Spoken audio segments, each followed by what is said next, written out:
کہ ایف آئی اے نے اپنی انویسٹیگیشن کمپلیٹ کر لی ہے اور انہوں نے وہ تمام چارجز جو کہ ملزمان پہ جو الزامات ہیں ان کے شواہد حاصل کر لیے ہیں اور ان کی بیس پر ان کے نام کورٹ میں پیش کر دیے ہیں کہ یہ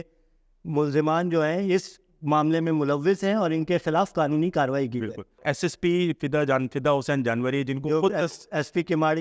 ماڑی رہے جو مضبوط نیٹ ورک کے حامل ہیں بالکل ہیں اور 4 سال سسٹم کا ایک بڑا پارٹ تھے بالکل سندھ کے سسٹم کا بڑا پارٹ اور 4 سال تک ناقابل گرفت ان کے اوپر تھی کہ مثلا ان کے ڈی آئی جی تبدیل ہو سکتے تھے لیکن وہ تبدیل نہیں ہو سکتے. کراچی میں اسمگلنگ کے سارے روٹس کو وہی کنٹرول کرتے تھے بالکل چاہے وہ سمندر کے ذریعے اسمگلنگ ہو یا لینڈ روٹس کے ذریعے زمینی راستوں کے. السلام علیکم ناظرین، آپ کا ہوسٹ عادل جواد اور میرے ساتھ ہے سینئر صحافی نادر خان. جیسا کہ ہم آپ کو پچھلے پروگرامز میں ایک میگا اسمگلنگ اسکینڈل کے حوالے سے تفصیلات بتاتے رہے ہیں، یہ اسمگلنگ اسکینڈل جو ہے اس کے تانے بانے جو ہے بہت اعلیٰ سول بیوروکریسی اور اس کے علاوہ ملٹری بیوروکریسی یعنی پاکستان رینجرز کے کچھ آفیشلز،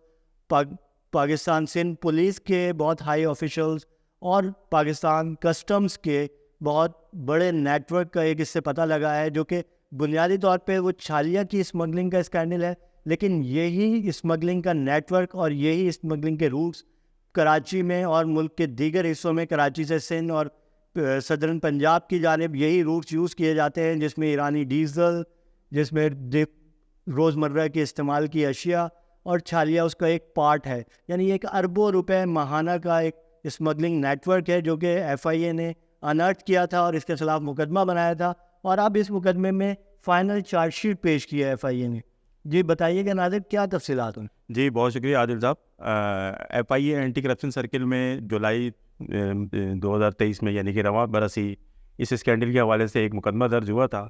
جس میں 2 سپرنٹینڈنٹ کسٹمز پاکستان کسٹمز کے جو directorate of intelligence custom intelligence اور پاکستان کسٹم پریونٹیو میں جو ہے پوسٹڈ تھے ان کو اریسٹ کیا گیا تھا، اور باقی جو ہے وہ گریڈ 20 کے 3 کلیکٹرز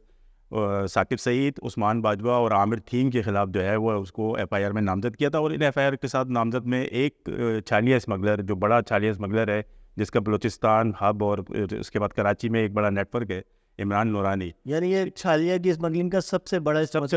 اسمگلر ہے، اس کو نامینیٹ کیا گیا تھا. اب گائے بگائے اس کی تفصیلات تو ہم اپنا عمران نورانی نے ایک 164 کا یعنی ایک اعترافی بیان ریکارڈ کرایا جس میں بالکل میں اسی طرف آ رہا ہوں. اصل میں مسئلہ یہ تھا گائے بگائے تو ہم اس کے حوالے سے لوگوں کو آگاہ کرتے رہے، ناظرین کو اپنے، لیکن اب اس میں تھوڑی سی پیش رفت ہوئی ہے کہ ایف آئی اے اینٹی کرپشن سرکل نے فائنل چالان جو ہے وہ اینٹی کرپشن کورٹ ساؤتھ میں جو ہے وہ جمع کروایا ہے، اور اس میں 24 نومبر کو جو ہے عمران نورانی نے 164 کا بیان کورٹ میں اعترافی بیان جو ہے وہ 164 کا وہ تحریری طور پر پہلے جمع کروایا تھا، پھر 25 نومبر کو اس سے بالکل 24 اکتوبر کو پہلے جمع کروایا، اور پھر ویری نیکسٹ ڈے 25 اکتوبر کو انہوں نے کورٹ کے روبرو بھی اپنا بیان پیش کیا. اچھا، اس بیان میں جتنے لوگوں کے نام اور جو ایف آئی اے کے چالان میں جو سپلیمنٹری چالان جو پہلے ماضی میں جمع ہوتے رہے ان چالان میں، اور جو ایف آئی آر میں جو نامینیٹڈ لوگ تھے ان کے خلاف 30 اکتوبر کو ہی جو ہے ایف آئی اے اینٹی کرپشن سرکل نے وہ اینٹی منی لانڈرنگ سیل میں ان کے خلاف جتنے بھی 34 تقریباً ملزمان کی فہرست تیار کی گئی ہے، جس میں 34 ملزمان کو اس میں پورے مقدمے میں نامزد کیا گیا ہے، اور 34 ملزمان کے خلاف اینٹی منی لانڈرنگ سیل میں تجویز بھیجی گئی تھی کہ ان کے خلاف اینٹی منی لانڈرنگ کی دفعات کے تحت بھی تحقیقات شروع کی جائے اور انکوائری رجسٹرڈ کی جائے. لیکن بہرحال ابھی وہ اس لیے پینڈنگ میں تھی اس وقت تک فائنل چالان جو ہے وہ جمع نہیں ہوا تھا ساؤتھ کورٹ میں. لیکن جب 15 نومبر کو جمع ہوا فائنل چالان تو اس کے بعد پھر ایک باقاعدہ رجسٹرڈ کر لی گئی ہے اب ایف آئی آر. فائنل چالان کے بارے میں ہم اپنے جو ناظرین ہیں جو دیکھ رہے ہیں ان کو بتا دیں کہ فائنل چالان کا مطلب یہ ہے کہ ایف آئی اے نے اپنی انویسٹیگیشن کمپلیٹ کر لی ہے اور انہوں نے وہ تمام چارجز جو کہ ملزمان پہ جو الزامات ہیں ان کے شواہد حاصل کر لیے ہیں اور ان کی بیس پر ان کے نام کورٹ میں پیش کر دیے ہیں کہ یہ ملزمان جو ہیں اس معاملے میں ملوث ہیں اور ان کے خلاف قانونی کارروائی کی ہے. اچھا، اس میں پاکستان کسٹمز رینجرز کے کرنل اور پھر سندھ پولیس کے اہم ایسی شخصیات جو پولیٹیکل جن کا بیک گراؤنڈ بہت مضبوط رہا ہے وہ اس میں نامینیٹ ہیں. اچھا اس میں کچھ دلچسپ چیزیں ہیں ابھی بھی. معاملہ یہ ہے کہ ایک تو اتنی بڑی تعداد میں ملزمان کو ایک مقدمے میں شامل کر کے مجھے طور پہ کتنے ملزمان ہیں؟ کوئی 34 ملزمان 34 ملزمان کو نامزد کیا گیا. اس میں اہم نام کون کون سے ہیں؟ اس میں اہم نام تو وہی ہیں جو پہلے شروع میں 3 کلیکٹرز تھے, وہ تو آپ لے چکے. اس کے علاوہ کرنل اسد رضا ہے جن کو عمران نورانی نے 164 کے بیان میں اپنے نامینیٹ کیا تھا, وہ ہیں. اور ایس ایس پی فدا حسین جانوری جن کو خود ایس پی کے ماڑی رہے, جو مضبوط نیٹ ورک کے حامی رہے بالکل ہیں, اور سسٹم کا ایک بڑا پارٹ تھے. بالکل سندھ کے سسٹم کا بڑا پارٹ, اور 4 سال تک ناقابل گرفت ان کے اوپر تھی کہ مثلا ان کے ڈی آئی جی تبدیل ہو سکتے تھے لیکن وہ نہیں ہو سکتے. کراچی میں اسمگلنگ کے سارے روٹس کو وہی کنٹرول کرتے تھے, بالکل, چاہے وہ سمندر کے ذریعے اسمگلنگ ہو یا لینڈ روٹس کے ذریعے زمینی راستوں کے ذریعے. اب وہ یہ تو اب تحقیقات آگے چل رہی ہے, اور فدا حسین جانوری تو اس وقت ملک میں بھی نہیں ہے اس وقت, لیکن باقی تقریباً لوگ جتنے بھی نامینیٹ ہیں اس میں ایک سوائے ملا اسلم جو سابق ڈی آئی ٹی کے جو ہے سپرنٹینڈنٹ لیول کے افسر رہے تھے, وہ ان کا 2 سال پہلے انتقال ہو چکا ہے کسٹم انٹیلیجنس کے, لیکن وہ اس میں نامینیٹ ہیں. ان کو پھر مفرور بھی قرار دیا گیا, پھر اس کے بعد اے ایم ایل کی ان کے اوپر انویسٹیگیشن بھی شروع ہوئی. لیکن میں صرف اصل میں آپ کی توجہ بھی اور اپنے ناظرین کی توجہ بھی اس طرف دلوانا چاہ رہا ہوں کہ خود ایف آئی اے اینٹی کرپشن سرکل میں جو ایک بہت بڑی تعداد میں ملزمان کو ایک ساتھ شامل کر کے اب وہ ایک امتحان اپنے سر خود ہی لے لیا ہے ایک. اب کیونکہ مسئلہ یہ ہے کہ مجموعی طور پر 34 ملزمان آپ یہ دیکھ لیں, اور سب اتنے بڑے نام سول بیوروکریسی کے اور اعلیٰ عہدوں پر نامینیٹ جو لوگ ہیں, اور جو فائز رہے ہیں, اور کچھ لوگ فائز ہیں, کچھ لوگ ماضی میں پوسٹڈ بھی رہے ہیں, مستقبل میں بھی ہوں گے, جو کہ ہمارا تجربہ رہا ہے. بالکل ویسے ہی ہوتا رہا ہے. لیکن اب اس میں ہم نے صرف بتانا ہی ہے لوگوں کو کہ اب جیسے معاملہ یہ ہے کہ اس ایف آئی آر میں اور اس فائنل چالان میں ملا اسلم جو خود ایف آئی اے کی نالج میں تھا کہ 2 سال پہلے انتقال ہو چکا, ان کو آپ چاہے انہوں نے جو بھی معاملات ماضی میں کیے ہوں, لیکن بہرحال آپ ان کے اوپر کچھ بھی نہیں ہو سکتا کیونکہ وہ انتقال ہوا, اب اپنی نیند سوچ, لیکن انہیں نامزد کیا گیا. اچھا اب دوسری طرف اگر ہم اس چالان کے بارے میں دیکھیں تو جو ابھی بالکل بلو آئیڈ جن کو افسران کو کہا جاتا ہے, اب ان میں مفرور ملزمان میں ان کو شامل کیا گیا, جیسے اے ڈی سی ہے امجد حسین راجپر اور ڈی سی ہے طارق حسین, وہ ابھی تک اسٹل اپنے پوسٹڈ پر ہیں اور اہم عہدوں پر ہیں, اور وہ نامزد بھی ہیں, مفرور بھی ہیں, ان کے خلاف اے ایم ایل کی پروسیڈنگ بھی ہے, اور ان کا نام اسٹاپ لسٹ میں بھی چلا گیا ساتھ میں. بہت ہی ٹھیک ہے. اچھا دوسری طرف اگر آپ دیکھے جائیں تو اس پورے چالان میں جو مرکزی کردار ہے اعجاز بٹ جس کو کہتے ہیں, اور وہ سابق اعجاز احمد بٹ, ان کا پورا نام اعجاز احمد بٹ ہے. اب ان کے ایک بزنس پارٹنر کو جو خود ایف آئی اے نے چالان میں بتایا کہ یہ ان کے بزنس پارٹنر کے طور پر اعجاز احمد جو سابق commissioner I R S inland revenue رہے ہیں بی آر میں پوسٹڈ رہے, اور وہ خود ایف آئی اے اینٹی کرپشن سرکل کے جو سپلیمنٹری چالان ہے اس چالان میں ان کو ہنک بلوچ کو ان کا بزنس پارٹنر بھی ان کو ظاہر کیا گیا ہے. لیکن اس پوری فہرست میں آپ کو نہ وہ ایبسکانڈر کی فہرست میں نظر آئیں گے,